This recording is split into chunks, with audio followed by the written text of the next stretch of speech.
Hello, my name is Russell Myers. Welcome to Issues Unite. All right, so in my video this morning, I'm going to say that I was wrong. Actually, the attacks today on the civilian centers in Ukraine did not intensify. In fact, they were suspended, which came as a complete surprise. Obviously, it can take time before information filters through accurate information. This came as quite a surprise. I heard an interesting supposition on this. There was also the prisoner swap that occurred between Russian prisoners and Ukrainian prisoners facilitated by Turkey. And what the supposition I heard was that the suspension of the bombing of civilian areas during this referendum might have been, tied to this prisoner swap. A number of prisoners are still going to be held. Azov prisoners are still going to be held in Turkey, so the fate of those prisoners may well be tied to whether Ukraine continues the shelling or bombing of these civilian areas during this referendum. Or it could have been something that behind the scenes that, Putin told Zelensky, through diplomatic channels, if you bomb these civilian areas during the referendum, then the consequences are going to be quite dire. But anyway, let's see, what else has been going on? Oh, yeah, so the European Commission President Ursula von der Leyen has stepped up her threats against numerous European Union states, including threats related to the outcome of democratic elections. Hungary, Poland, Italy, etc., are all under different forms of threats right now. You will do what we tell you, or else you will suffer. But, a lot of these same countries are saying, no, we're not, except for Poland. They're saying, no, we're not going to go along with these, gas sanctions. And as far as the threat of new sanctions, I don't see anything else that they can use as a threat. But mass protests are really increasing across Europe now. And probably it will intensify this weekend with the threat of more sanctions because the people are already at their limit. They are very fearful of the results of the current sanctions. If you impose more, well, what are they going to do? What else can you take away from them? Because when I've made videos in the past saying how sanctions always backfire, they're completely ineffective. All right, so on further thinking about all these countries saying that they are not going to recognize the results of these referendums, I came to the realization that they cannot recognize the results of these referendums.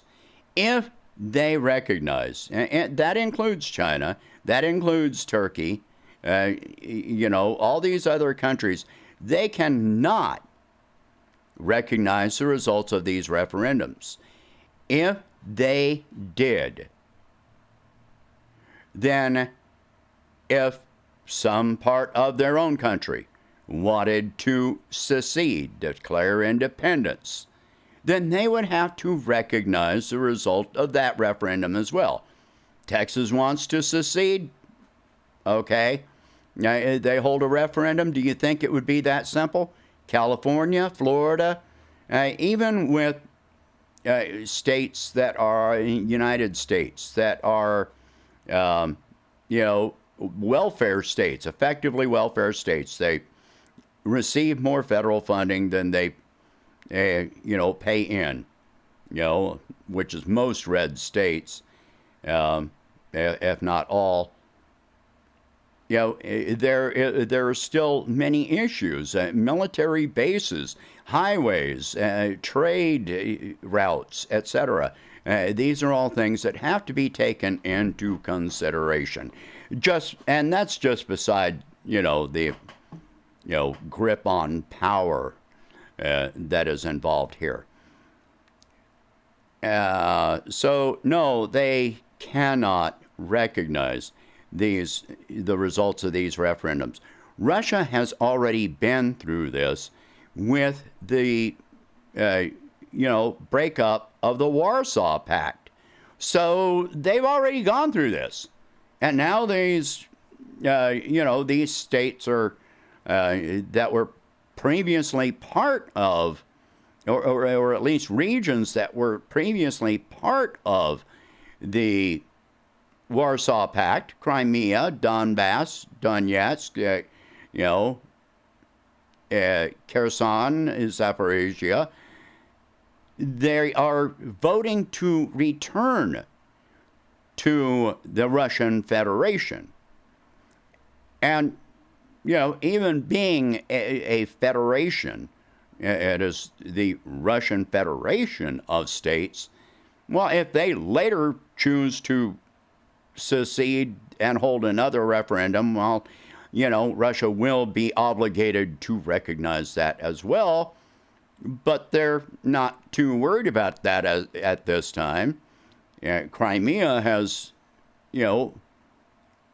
well benefited from rejoining the Russian Federation. And so will these other regions, far better than they fared under Ukraine. Anyway, so a lot of people think that what is going on there right now, it just suddenly happened. This didn't just suddenly happen. This has been coming for a long time. I'm not going to go all the way back to last year, but, everything since last year has been planned in some degree by Russia. So since April, Russia has been updating their information on conscripts. So they've been getting ready for this mobilization at least since April. And you don't just throw this referendum like this together. The ballots have been printed. The coordination among the different oblasts. This has been coordinated and planned on for some time. And the fact that so why is it happening now? Well, there have been so many steps that we have gone through to get here. From the February, from last year, and into, the events leading up to the invasion itself, all the sanctions, all the chances for diplomatic resolution, the recognition of the Donbass regions as independent before the invasion. This has been step by step leading up to this point. And finally, at this point, well, Putin said the other day that they have achieved what was their primary objective, which was the liberation of the Donbass region. I've said from the start that they're probably going to take the Donbass and stop there. Well, it looks more and more like that is what they are going to do. They also said they were going to, what? Demilitarize and denazify Ukraine. Well, they've captured most of the Azovs, and most, like it or not, most of Ukraine's military capacity has now been taken out. At least to a functional degree. I was surprised at the size of the initial invasion, but I didn't think about the fact that they needed to take out so much of the military capacity. Otherwise, taking the Donbass was going to be a much more difficult task. And so, they probably knew that the West was going to be pumping weapons in and all this kind of stuff. But they also probably understood that as this happened, every step of the way that Ukraine was going to go further and further into debt. And so they just, okay, well, let it happen. And they were surprised by the boomerang effect of the sanctions to a large degree. And, they've admitted that they were surprised by this, but they're like, okay, well, come on. But every step of the way, everything that has happened, all these sanctions, all this stuff, the speed with which they have responded has been just amazing, and showed forethought that they were like, okay, if this happens, we're going to do this. If this happens, we're going to do this. They were planning ahead every step of the way. So the timing of this, I don't completely understand. But, I'm sure they were hoping that it wouldn't go this far, but since it did, they planned ahead for it. So they've been getting to this point.